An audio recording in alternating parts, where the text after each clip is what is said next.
ಇದೇ ಸಮೀಕ್ಷೆ ವಿಚಾರಕ್ಕೆ ಸಂಬಂಧಪಟ್ಟಂತೆ ಬಿಜೆಪಿ ರಾಜ್ಯಾಧ್ಯಕ್ಷ ಬಿವೈ ವಿಜೇಂದ್ರ ಕೂಡ ಮಾತನಾಡಿದ್ದಾರೆ.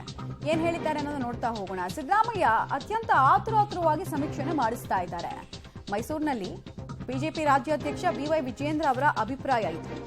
ಏಕಪಕ್ಷೀಯವಾಗಿ ಮಾಡ್ತಾ ಇದ್ದಾರೋ ವಿಪಕ್ಷೀಯವಾಗಿ ಮಾಡ್ತಾ ಇದ್ದಾರೋ ಗೊತ್ತಿಲ್ಲ, ಆದ್ರೆ ಆತುರಕ್ಕೆ ಬಿದ್ದಂತೂ ಸಮೀಕ್ಷೆಯನ್ನು ನಡೆಸ್ತಾ ಇದ್ದಾರೆ. ಇದು ನನ್ನ ಅನಿಸಿಕೆ ಅಂತ ಹೇಳಿದ್ದಾರೆ. ಖುದ್ದು ಡಿಸಿಎಂ ಡಿಕೆ ಶಿವಕುಮಾರೇ ಸಮೀಕ್ಷೆಗೆ ಬೇಸರವನ್ನು ಹೊರಹಾಕಿದ್ದಾರೆ.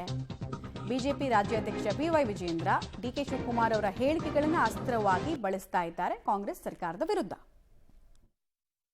ನಿನ್ನೆ ಡಿಕೆ ಶಿವಕುಮಾರ್ ಅವರ ಪ್ರತಿಕ್ರಿಯೆಯನ್ನು ನೋಡಿದಾಗಲೇ ಗೊತ್ತಾಗ್ತದೆ. 60 ಪ್ರಶ್ನೆಗಳನ್ನು ಜನಸಾಮಾನ್ಯರ ಮುಂದೆ ಇಟ್ಟಿರುವಂಥದ್ದು. ಸಾಮಾಜಿಕ ಶೈಕ್ಷಣಿಕ ಅನ್ನೋ ನೆಪದಲ್ಲಿ ಇವತ್ತೇನು ಜಾತಿ ಜನಗಣತಿ ರಾಜ್ಯ ಸರ್ಕಾರ ಮಾಡ್ತಾ ಇದೆ. ದಿನೇ ದಿನೇ ಇದರಿಂದ ಗೊಂದಲಗಳೇ ಹೆಚ್ಚಾಗ್ತಾ ಇರುವಂಥದ್ದು. ಎಲ್ಲ ಸಮಾಜಗಳಲ್ಲೂ ಕೂಡ ಗೊಂದಲ ಸೃಷ್ಟಿಯಾಗಿದೆ.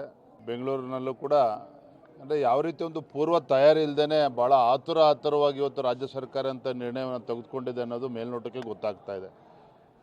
ನಿನ್ನೆ ದಿನ ವಿಕಲಚೇತನರನ್ನು ಕೂಡ ಇದಕ್ಕೆ ಜೋಡಿಸ್ಕೊಂಡಿರುವಂಥದ್ದು. ಸಾಕಷ್ಟು ಇದ್ರ ಬಗ್ಗೆ ಟೀಕೆಗಳು ವ್ಯಕ್ತ ಆಗ್ತಾ ಇದೆ. ನನಗೆ ಅರ್ಥ ಆಗದೆ ಇರುವಂಥದ್ದು ರಾಜ್ಯ ಸರ್ಕಾರ ಅಥವಾ ಮಾನ್ಯ ಮುಖ್ಯಮಂತ್ರಿಗಳಿಗೆ ಇಷ್ಟೊಂದು ಆತುರ ಯಾಕೆ ಅಂತೇಳಿ. ಎಲ್ಲೋ ಒಂದು ಕಡೆ ನವೆಂಬರ್ ಕ್ರಾಂತಿ, ಅಕ್ಟೋಬರ್ ಕ್ರಾಂತಿ ಅಂತೇಳಿ ಕಾಂಗ್ರೆಸ್ ಪಕ್ಷದಲ್ಲಿ ಏನು ಚರ್ಚೆ ನಡೀತಾ ಇದೆ.